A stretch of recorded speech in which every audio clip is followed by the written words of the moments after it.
Hi, welcome back to the Dr. Mia podcast. I am joined by Dr. Dan Reidenberg, who is a world expert in suicide prevention, and we are so honored to have him here today to share some of his expertise with us.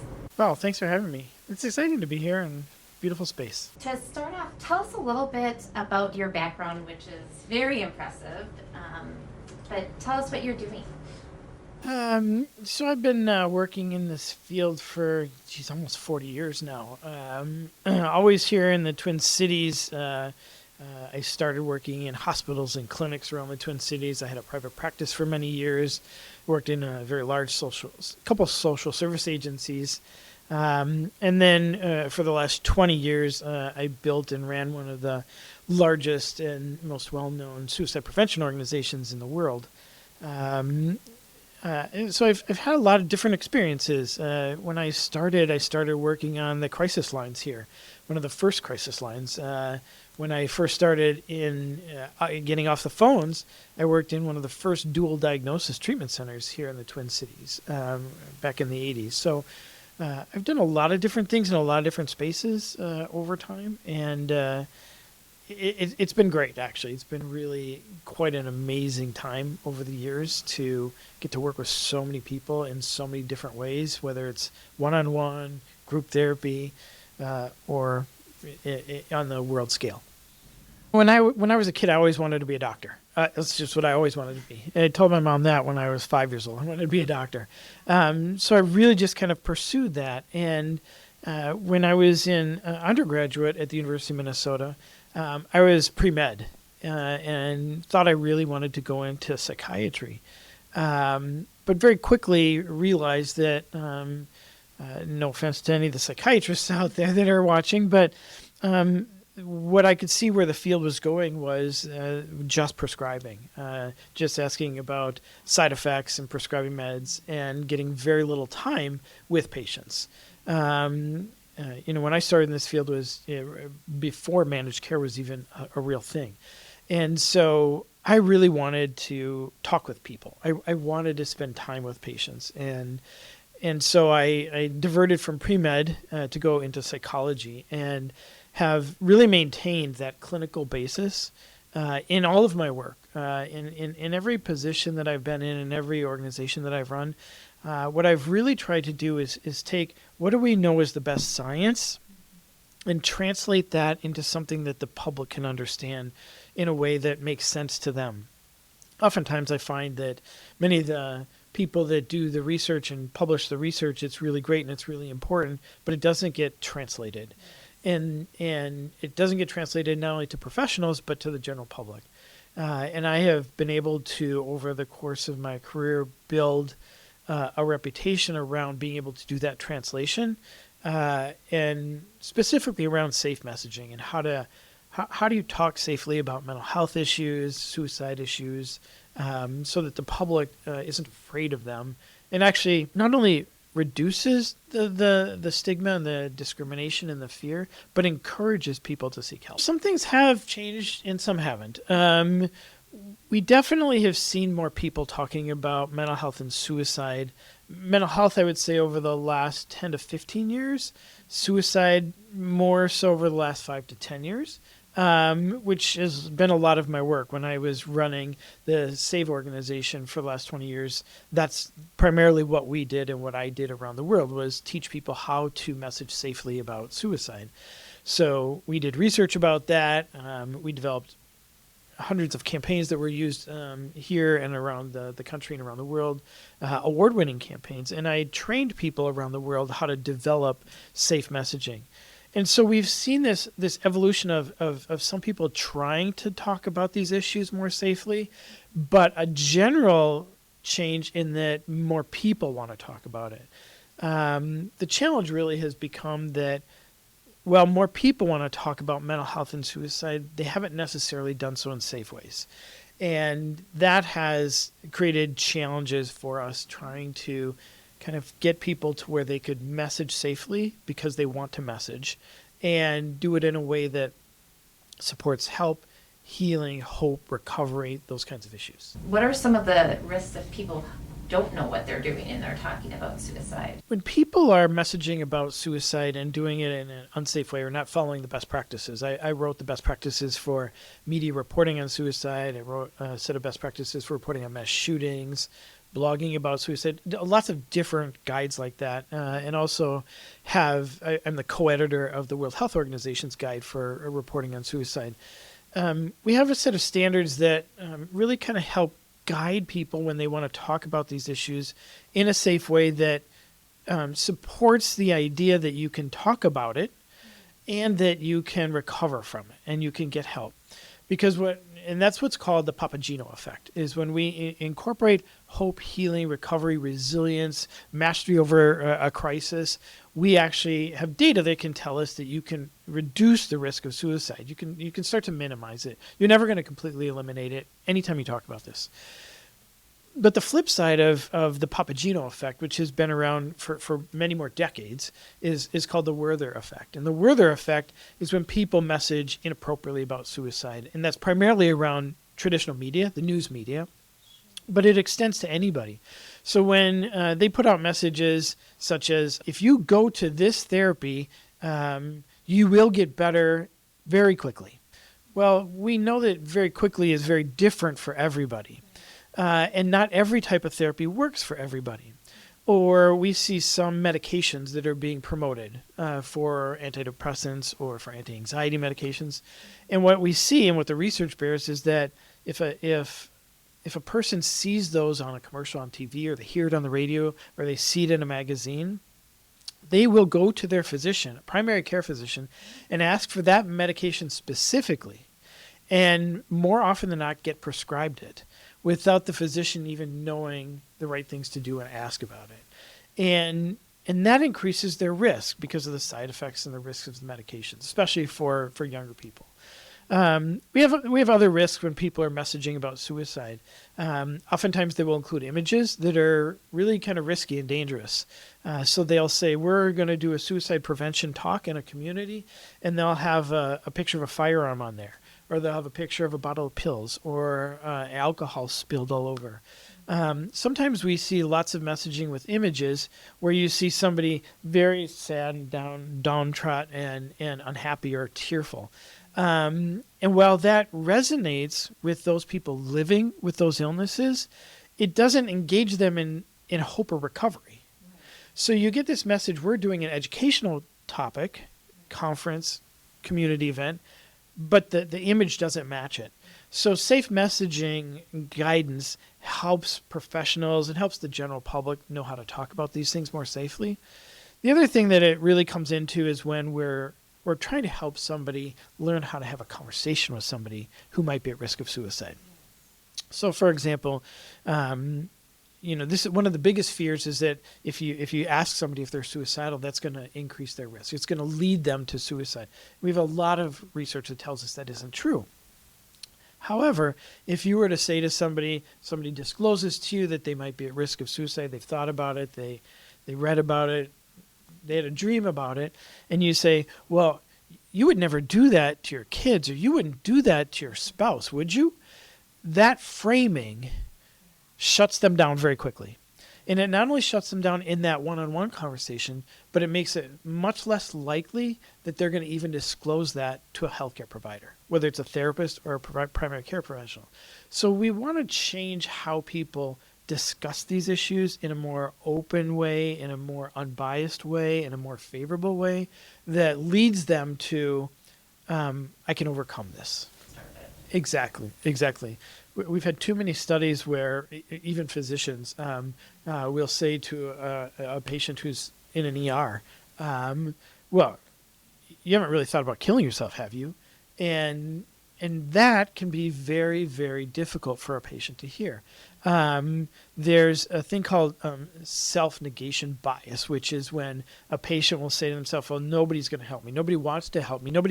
And I can't be helped. And so they start thinking that I'm not helpable. And so they won't disclose to anybody what's going on. So we want to change the frame. Now, what we also have to, on the other side of it, is not give false hope. Oftentimes, you will see messages that go out that say, everybody that's tried this, it's worked for them. Whether it's a type of therapy, an approach of therapy, or it is a medication, they hear this message. Everybody I know that tried it, it really helped them. Well, that's great for them. But what we need to be careful of is that we don't overemphasize the success of every kind of treatment for everyone, because it just doesn't work that well for them. So it's complicated, and messaging isn't simple. I'll give you another example of the real challenge with messaging. So we talk about stigma around mental health and stigma around suicide, and there are people that don't think we should even use the word stigma. But let's just use that for a second because it's commonly used. Stigma is a form of discrimination, and it really inhibits people from getting help. And we don't want stigma around mental health, right? We don't want mental health to be seen any differently than any other illnesses out there. If there's something wrong or you're not functioning the way you should be, you should get help for it. Whether you have a headache or the flu or something else going on, you might have injured yourself, get help for it. No different than a mental health issue. If you're sad, you're unhappy, you've got anxiety, maybe you're a little more active, you might be hypomanic, we want people to get help for it. When it comes to suicide, there's a very complicated issue around stigma, because in many ways, we do not want there to be stigma around suicide. Right. We don't want the issue of stigma to be around suicide loss survivors, those who have lost someone to suicide, or those who have attempted or thought about suicide, right? We don't want them to have stigma or feel shame because that's been their experience. Right. However, the tricky part comes in that we actually really do want stigma around the behavior of suicide. If we completely eliminate the stigma around that behavior, for some, it makes it much easier for them to go down that path. But to convey this is not an easy task. To professionals, to healthcare professionals, to communicators, to advertisers, it's a very complicated dilemma, because ultimately, if somebody's lost someone to suicide or thought about it, we want them to be able to reach out, get support, get help from family, friends, community, professionals, without there being any fear of shame. But we do want there to be some piece of the act of suicide that we don't want people to go down that road. And historically, if we look back, for example, one of the kind of nuances is around religion. There are some religions that still maintain a very strong stigma or bias against suicide. In the Catholic religion, it has long been seen as a sin if you die by suicide. You can't get buried in the Catholic Church. You can't have a Catholic funeral. Now, many in the Catholic faith have changed that belief over the last 20 years. But some still, even right in this community, because I've talked to priests about this, still adhere to that. In other faiths, we still have that same thing. In some faiths, there's research that tells us around the world that having that stigma, that religious bias, if you will, against suicide, has lowered the rate of suicide. It hasn't completely eliminated it, but it has lowered it. So twisting that or turning the lens a little bit, the issue with that when we change that is that for those people that are struggling with thoughts of suicide, and now there's this fear that their family is going to be ostracized if they die by suicide, or if they're thinking about suicide and they want to go for help, but there's a religious bias against it, it keeps them from seeking help. So it's a really complicated issue. There were some religions where we couldn't even ask about suicide. We had to come at it indirectly because it was, such a sin to even have had that thought, right?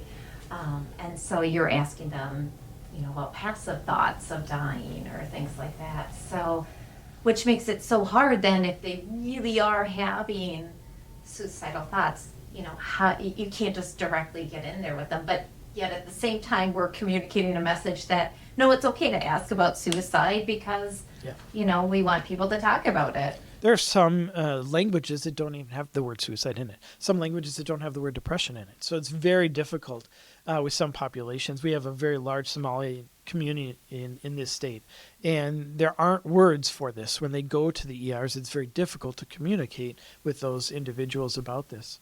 But here's the thing about this, the bottom line really for anybody that's watching this, and I published the first piece on this many years ago. If you're concerned or worried about someone who might be at risk, whether you're a professional, whether you're a family member, it doesn't matter who you are, you need to ask the question, and you need to ask very directly. And we have to get around the religious bias and the language bias, and we have to make it very clear what we're asking about. And the reason for that is that if we don't, for people that are really at very high risk, imminent risk of suicide on a continuum, at the very end of that continuum, there's only really two things that are happening for them. Just two things. I'm in the worst, most immense pain possible. It's unbearable pain that I feel right now.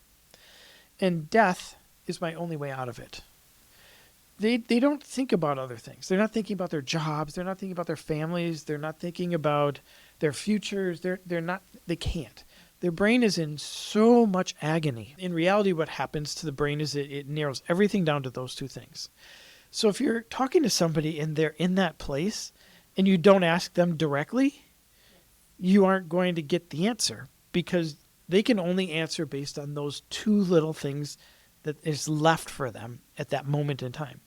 So oftentimes what will happen is a provider, a friend will say, you've been kind of down lately, or you just haven't seemed like yourself lately. That's a great question. It's a fine question, but much earlier on in the process and up that continuum. At the very end, if there's something that's worrisome to you, you've got to ask very directly, and you've got to get the words out that it's about death and dying and not being here any longer. We have to do that, and we have to get beyond the language biases as well, and we've got to get to this place of connecting with that brain, where that brain is at that moment. And that brain, and unfortunately for that percentage of people that are on that place, is unbearable pain and anguish, and death is my only way out of it. Right. So there's nothing else really kind of going on at that point. No, I mean, people often say to me, well, don't they think about their kids, or don't they think about their parents and what kind of impact this is going to have on them? And the hard part for me, and the unfortunate truth I have to say, is they can't. They can't at that moment. If they could, they would be doing it, but it becomes too hard. The pain for them is too much. And so they end up going down this path, and as things get worse and worse for them, things get blocked out. And they don't even see it anymore. They don't hear it anymore, because it's all just about, how do I get through this unbearable anguish anymore? And we can see this from people who have attempted suicide and survived. We can see it from notes of those who have died by suicide. It is a very common theme that this is what happens in that course of the suicidal ideation. And the conversation with them at the very end has to be very clear. What advice do you have to people who might be concerned about someone in their life being suicidal? What, in addition to asking them, and I think this is part of why people don't ask, if they say, yes, I'm suicidal, then what do I do? Yeah. Right? Yeah. People are afraid. They're afraid of the word of suicide, and they can't fathom that this could happen to someone that they know or that they care about. It could be a coworker, it could be a neighbor. They just can't fathom that somebody could do that. And in some ways, that's a really good thing. I mean, can you imagine what it would be like if more people could get to that place? We would be in a much more difficult situation. So it's good that most people's brains can't go down that path, but there's still too big of a number. So there's a couple things. Not only, I mean, if you're worried about somebody, you should ask, and you should ask very clearly and directly. If you're worried about somebody and maybe they're not at imminent risk, you should ask and you should set up some times to stay connected with them. And it should be twofold. It should be kind of a regular check-in. Say, for the next couple of days, I'm just going to check in with you. I have a break at work at 10 o'clock. I'm just going to text you or I'm going to give you a quick call just to check in. But you should also do it at intermittent intervals. And the reason for that is that what we find is that when we say there's a regular time, which is good because it helps the brain kind of get back on track, that individuals can find their way through that moment. They can prepare for it, and they know it's coming, they know about how long it's going to last, and they can get through it. But the rest of the day, they're really struggling. So if there's these intermittent check-ins as well, we find that we can actually catch people and see that they might really not be doing as well as they were during that regular check-in. So regular check-ins, but just check-ins. And it can be a cup of coffee. It can be a text message. It can be any way that you can connect with somebody is really important. A third thing is knowing resources. And you kind of alluded to this. What do I do? Often it's really, really helpful for people to hear that there's resources available in a community.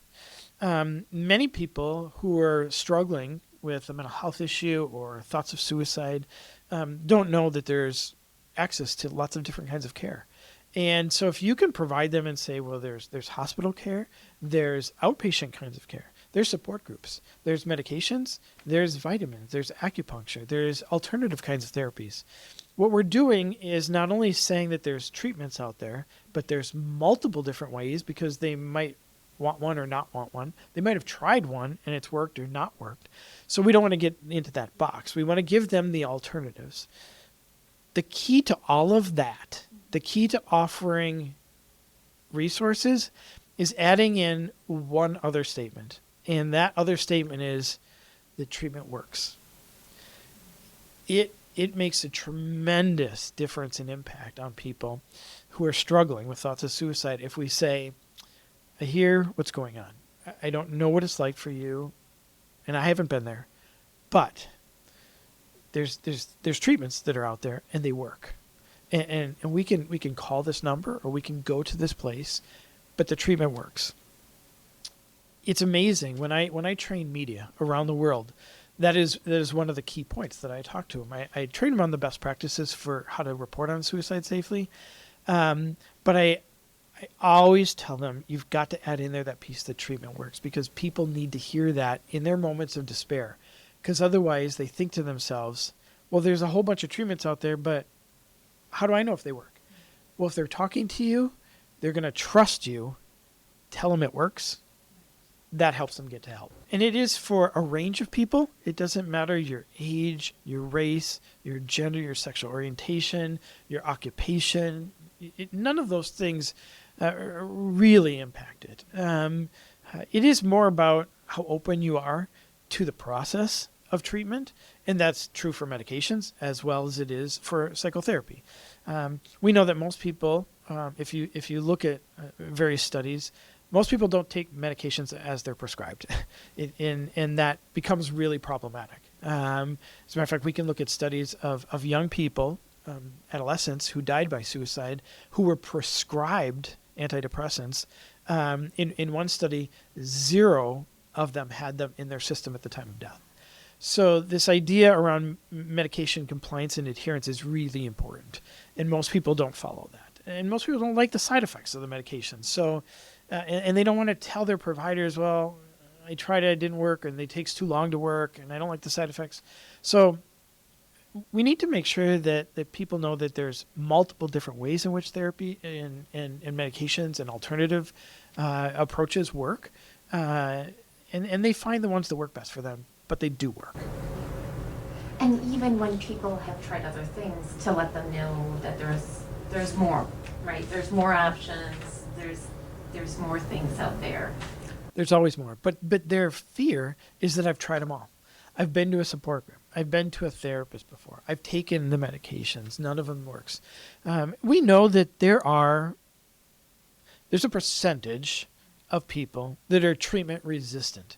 It doesn't mean that they're actively resisting treatment. It means that they just literally are not getting the benefit out of treatment, whether it's medications or psychotherapy, that we'd hope for. And there can be a lot of reasons why these treatments aren't working for them, but they're treatment resistant. And yet we still want to be able to say there's always something new out there. Whether you're talking about ketamine is an example of something that's relatively new. It's not really new. It's been around since the 60s and 70s, but in terms of use in this area, it's really new. Magic mushrooms is another example. All very new. Some studies on them, mixed results, some better than others. But typically very small sample sizes and mixed results in terms of some. Well, for example, like with mushrooms, you can see some very short-term effects. There's a couple of studies that show about a year worth of improvement, but these sample sizes are 20 and 30 and 40 people.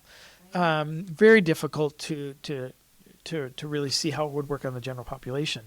With ketamine, it's really still very unregulated industry. It's a private pay industry. It's not approved by the FDA for this type of work. And yet we know for some people, it works very well, very quickly. But it also stops working very quickly. It's just that when you have somebody in that highly acute, highly imminent risk of death, you can't wait 6 weeks for an antidepressant to start. You can't wait on some other medicines if they're addicted as well, if they have a co-occurring disorder. You don't necessarily want to get them started on something else that's addictive, even though ketamine is an anesthetic and it has an addictive component to it. It's a little bit more safe. It's more regulated versus just prescribing a bottle of pills to somebody who has a co-occurring disorder. The message here is that there's always something else. It's not that we can be sure that it's going to work for you too. It's worked for somebody because it exists and it's still out there. And we just have to find the right thing that works for you. And one of the other things that happens when it comes to suicide is that we never know who is going to say the right thing in the right way, in the right moment that is going to keep you alive. There are countless instances where somebody has made their suicidal intentions known and somebody's reached out to them that they knew in high school 40 years ago. And that's the thing that helps them. It could be somebody that they just had breakfast with. It could be a long-lost family member. It could be a child. It could be a best friend. It could be any one of those people, and they could say 4 or 5 different things, and none of them work. But the 6th thing is the thing that works. We never know who's going to say at the right time, in the right way, the thing that's going to work for that brain. So it's the same kind of message about there's always more treatments. There's always more hope because there's more people out there that are going to be there for you, and somebody is going to say the right thing. Right. That's powerful. Many years ago, there was a television commercial. Some people may remember it or not, but it was taken off the air. But it was kind of dark. It was an individual alone in a room with a chair, and you could see a rope and a phone, and there was no real sound or anything, and the person is struggling walking, and then they go and they step up on the chair, and you get a very clear image of what they're going to do, and they continue to carry out this, and then all of a sudden the phone rings, and there's a moment when they have to decide, what am I going to do? Am I going to kind of complete this act or not? And they decide not to. They step off the chair and they answer the phone, and it was their grandmother. And you hear this person saying, "Hi, Grandma," and this conversation starts. And then there was a message that came up that was a link to a hotline. Really powerful. we probably wouldn't allow that today in terms of safe messaging because of the method piece of it. But it goes to that conversation we were just having. Anybody might be that right thing at the right time that can save somebody's life. It also goes to kind of some of the work that you do now in terms of safe messaging, because so much is not just face-to-face, but a lot of it is online as well. Can you tell us a little bit about, what's happening online with some of the, big companies and what they're doing to try and help people connect in those very critical moments before they, when they're faced with these choices? I started working with the tech companies back in 2006, almost 20 years ago now, and I was the first to bring them together. And back then, first of all, there wasn't nearly as many, and there was only a couple bigger of the companies. And I have continued to work with all of them and all of the new companies ever since, and still do to this day. What really started was at Facebook, and what started was they had a number of staff out in Palo Alto, California. And this was before they even had a headquarters, and they were driving to work. And as they were driving to work, they were driving over a train track where there were a number of deaths by suicide. And what they said to me is that it's really hard for them to go to work knowing that, right? And they said, and I'll never forget this, they said, we feel like we have a moral obligation to do something, which for a huge global company, 20 years ago to say that they wanted to do something about suicide was amazing. So I started bringing them together, and we developed a set of best practices for the technology companies. We developed these cross-industry groups and meetings to figure out how to address these issues. We started developing tools that can be used. So, for example, on most of the platforms today, whether you're talking about Instagram or TikTok or any of these platforms, really, if you're worried about somebody, you can report that. Now, nobody, including me, but nobody likes the report word. And I've tried for a long time to get that changed. But that industry, that is how it's done. It's through a report. But the concept that if you were interacting with somebody online and you were worried about them, you didn't know what to do. Now, you might be 10 miles away. You might be 1,000 miles away. You might be on the other side of the globe in a different time zone. But you wanted to help somebody. You had no way to do it before. And here were these global companies trying to bring people together and connect people. And yet there were people that were talking about suicide. So people didn't know what to do with it. So we created a way to report that and give the companies information about who it was and what to do. And then there's a host of details that go behind that, right? If you're going to report it, what do you say, and how much information do you get, and do you give any kind of feedback to the person who reported them, and if you're going to, what, when, and what do you do for them, because maybe they're concerned and maybe they were triggered by something. So there's all those issues. Then there's all the issues of how do you get to the person who this is about. In the very early days when this was released on Facebook, the question was do we turn off their feed? Literally just lock it. So the next time they open up Facebook, there'll be a dialog box and it says, hey, somebody's worried about you, and that they can't bypass it. Or do we give them a bypass feature? Or what's the actual language we put in there? Or, that could be kind of scary to somebody, right? They might be worried, how did they get this information? Where did it come from? The person who reported it might be afraid what's going to happen to them. All these issues are things that we've been grappling with for years. That intensified exponentially when live streaming came out, because we started having people live streaming their thoughts about suicide or a suicide attempt. And so I had to create a set of steps and guides for the companies on what to do about that, which are still followed today. But when you have people watching this happening, you run the risk of trauma to the people who are watching it. Some of them might know the person, some might not. Some may be very close to them, some might not be. Some might have a challenged relationship. We've had a number of situations where there's been people in a relationship, and there's been a disagreement, an argument, and somebody goes and they're now live streaming about it, and that person who they were in an argument with is all of a sudden watching this. So there's all these factors that the companies have to deal with.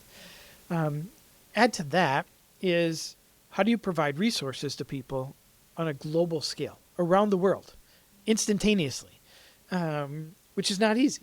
In some parts of the world, access to crisis services is better than others. Some places it costs more. Some places there's a cost and people literally can't afford it. Some people can't get to it. They physically don't have a phone, or they don't have transportation, but we need to provide them some sort of resources. So that means developing resources that can be viewed and watched online. There's now, for example, if you go into Google and you're going to search anything, and you have anything in there that could be related to suicide, the first thing that's going to pop up is 988, which is the suicide and crisis line in the country. But that number is going to come up right away, right? And this was something that we instituted long ago, that first comes up. But underneath that now, you will see 3 boxes. And these boxes are going to ask you a question and then give you answers as to how to talk to somebody and how to engage with them. And so I and a couple colleagues of mine wrote what those are to make sure that we use the best science that we know, going back to the beginning here, translated in a way that anybody around the world that sees these boxes can understand in a very quick way, say, here's how I start the conversation. Here's what I do with this. Here's what I'm listening for.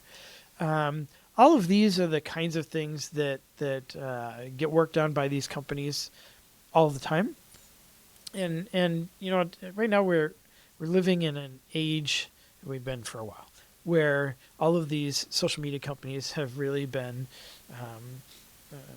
in many ways, unfairly blasted by the media and by different people for things that have happened to family, to friends, things like that. And it's not just around suicide; it's around a lot of different things. But when it comes to this issue, they've really taken a lot. And so there's regulations that have been proposed and that are enacted. The Digital Safety Act in the UK came out earlier this year, putting out a host of regulations that these companies have to follow. In the United States, there's legislation pending called the Kids Online Safety Act, which is more regulations. There's different states in this country that have passed laws that try to regulate what these companies can do. And what I will tell you about all of these things, working on all different sides of it, right? I've been fortunate to work within all of these companies, work external to all of the companies as an advisor, work with people who are trying to create these things, is that not all, but most of them are all well-intended. But they're ill-informed, and they're not very helpful. And I'll give you an example. We have a state in this country that last year passed a law that young people couldn't be on social media and on their phones after 10 p.m. at night. And I completely understand why a legislator wouldn't want a young person on their phone after 10.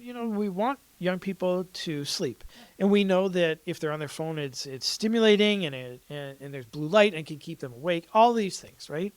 They could get into doom scrolling. All these things that can keep them awake. So I understand that.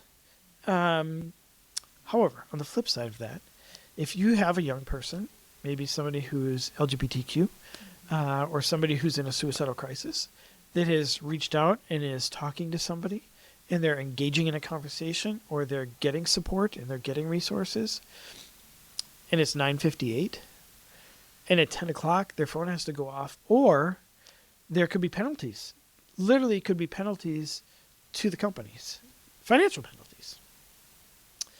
That isn't a good result. It goes back to the stigma piece again, right? It actually reinforces that getting help is a bad thing when they're getting help.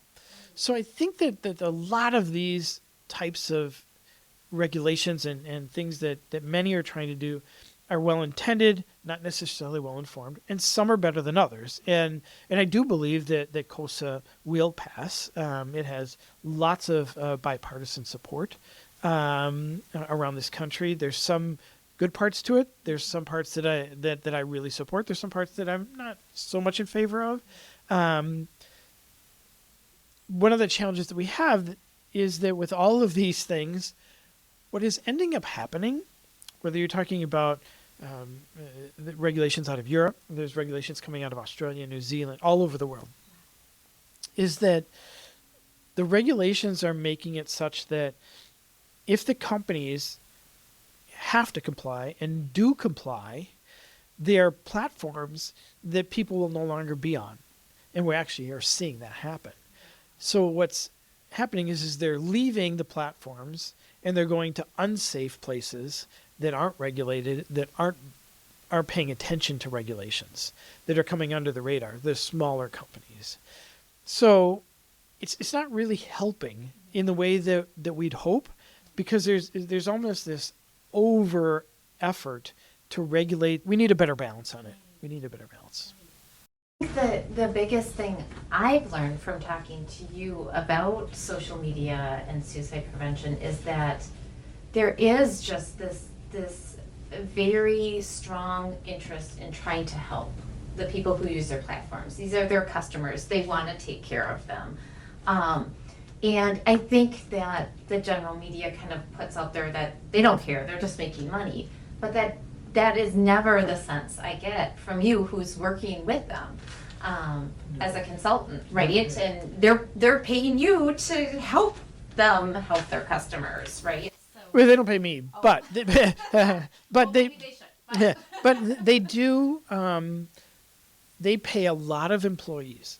Thousands and thousands and thousands of people are employed in trust and safety to try to help people who are on their platforms that are in trouble.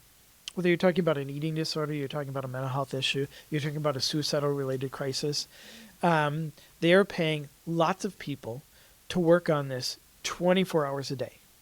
And they get no money for it. Nobody is giving any of these companies to support the money they're putting out to develop these products and these tools and these resources, and frankly, to stay connected with experts around the world. There's expert advisory panels for all these companies.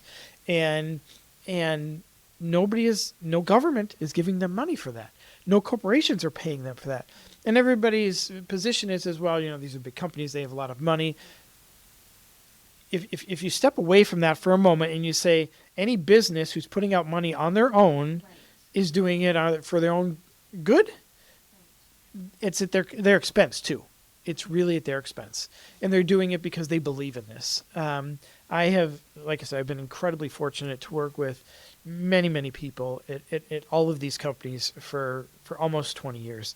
And these are all good people. These are people who truly, honestly care about their companies and their platforms and the people that are on them. And most people, especially in the media, seem to forget that most of these people have family members and they have friends who are on these platforms. They have their own kids who are on these platforms, and they're working for these companies.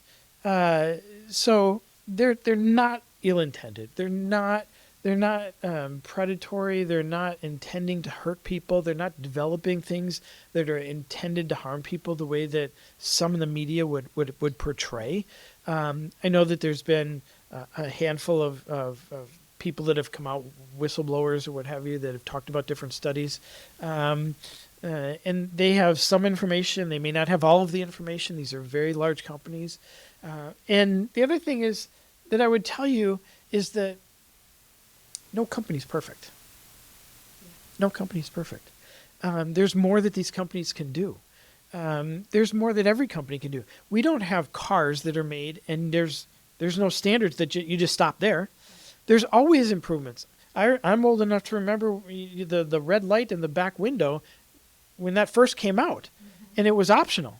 You didn't have to have that in cars. Now you do. There's all kinds of safety features that continue to evolve and adapt for lots of industries. And the technology industry is one that is growing, is changing all the time, and they can do more. I think it's from the right place. It isn't just this business decision. Now, to be fair, they do want to keep people on their platforms. That's their goal. That's their intent, right? That's how they survive, right? Is advertising dollars by exposing people to the things that are on their platforms. But the way in which they can do that can change and can improve, and that's really what my current job is doing. Is I'm developing the first ever set of standards for online technology platforms, which should be released very soon.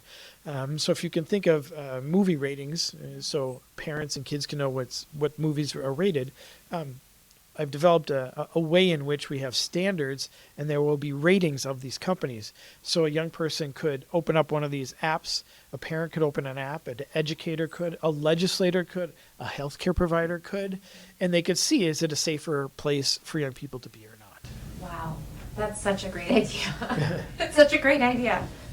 Amazing that we don't have anything like that right now, and so good that we're going to have something. We are going to have something very soon. Wow. Yeah. Wow, that's great. I feel like I could ask you questions all day because you have such knowledge, and we go way back, and I have seen you do so many amazing things for the field. And as we wrap up, first I hope that we can have you back at some point to talk a bit more about some of these things. But one of the other things is, you have this amazing career, and in many respects, there's, we've joked about kind of all the psychologists who are really famous, Skinner, Ellis, different psychologists who brought a lot of knowledge and information to the field. Yeah. Yeah. And for me, I think you are one of them. Oh, okay. You are. You can edit that part out. And so I have a question for you. My question for you is, when, and I hope this is not anytime soon, but when you retire someday, what is the thing that you are going to be most proud of that you did? Oh. Well, I did keep Albert Ellis alive one day. I did. It's a long story, but we almost had something fall on him that would have taken him out. So I can be proud that I kept him alive a little bit longer, and he lived a long time. What would I be most proud of? I think for me, I've been really fortunate. I've gotten lots of awards. I got an award for service to humanity that was really kind of special, and I received an award from President Obama and the Obama administration many years ago as a champion of change. But awards and plaques and honors are great, and they are. There's no doubt about that. But I lost my dad a few years ago, and he was a very reputable, well-known attorney, and he had lots and lots of awards. And when I was packing up his stuff, now I have all of his awards, and they mean something to me, but they're just awards now and plaques. And I don't mean that in any way to him, but that's what they are. And so all of the awards that I've been given, I'm really humbled by. I think for me, what I'd be most proud of is I do hear from people that I worked with over time, years and years later, and even decades later. And when I get something, an email or a text message from somebody that I worked with, and they remembered something that I said to them, or that something I said to someone could be 30 years ago still lives on for them, and that they have found a way to incorporate that into their lives, and they've shared it with kids, they've shared it with other people, that to me is when I feel a sense of pride. And I mean, I hate to say it that way. I'm not big on all of that kind of thing, but when you can sit on the side of a building with somebody who's literally moments away from it being over, and then hear from them 35 years later, how grateful they are to be alive, and know that you were the one that was there at that moment, that gives me a sense of pride.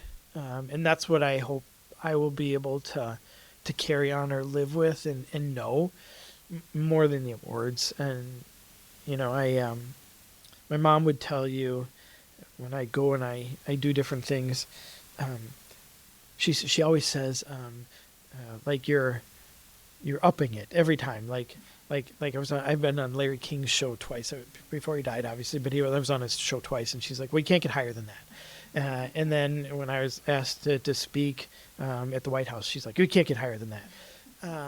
Those things are great, but they aren't that thing that tells you that something you said made a difference in the world to somebody. One person. It can be one person. And I hope that I can continue to do that for people, whether they were patients of mine, whether they lost someone to suicide, or they were struggling with thoughts of suicide. I get these messages from people that read something that I wrote or I published, like the best practices for some guides or things. I helped with The Young and the Restless and this episode that won an Emmy Award. And when I get messages about that, and they're like, those words resonated with me. And I know that I said those words, that's what it is for me. But the rest of it, I just go and I say to myself, we have a lot of people that are hurting in the world. And the most important thing for me to convey to people is that compassion is really the best medicine. Works better than anything. If you can be compassionate and you can be there with somebody in the darkest moments of their life, that should be everybody's goal. I can only imagine all the people walking around today just because of what you said or what you've done, and people you don't even know, right? Yep. One of the things I remember, so a lot of psychologists out there think about, should I go into medicine? Should I be a psychiatrist or should I be a psychologist? And I remember early on when I was having that, actually it was probably a little too late at that point. I was doing an internship then, and I thought, gosh, all these doctors, they're like, they get all this attention up here, and psychologists are kind of down here. I was feeling a little inferior that day. And you pointed out to me that, and physicians are fantastic, and we need them, and we need the medications. Yeah, absolutely. And what you told me though is that, you can fix the systems kind of like, an electrician, or you can fix the souls of people. And that has stuck with me. And we certainly use science across the board, and doctors are now employing a lot more psychotherapy. But the short of it is that it made me really realize how powerful what we say is, and that is the most powerful intervention maybe that we have in those moments. It absolutely is. It absolutely is. Being there and being able to talk to somebody and to listen and to just be there works better than any medicine. It really does. Medicines work very short term, and we don't have any medicines that cure any of this yet. But when you can look at somebody and you can talk to them and you can touch their soul, and they know that, it changes them. It changes them. Are very few relationships in the world when you get that opportunity, but we all get them. Yes. We all get them, yes. And so everybody has that opportunity. It's just that not everybody takes it, and it changes people's lives. Yeah. So, and I'm very glad you are where you're at, and so proud of you for all of your success and all of the things that you're doing, not only to help people who come to your clinics and their families, but all the people who work within the clinics, and the mentoring and the support and the supervision, the leadership, and the opportunities they get to do their work and their specialties. I mean, you have been a leader in that regard in ways that many aren't.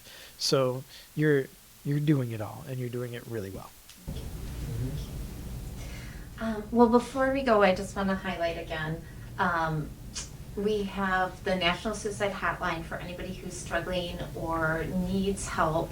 That number is 988. So just like you would dial 911 for a medical emergency, you can dial 988 for any mental health crisis. I also want to invite everyone out there to subscribe, like, and comment on our podcast. And finally, I just want to say thank you, Dan. It has been so wonderful to have you on, and I know I learned so much from you every time, and I know our viewers as well have learned a lot today. Well, thank you. I appreciate the opportunity, and keep doing all the good work you're doing.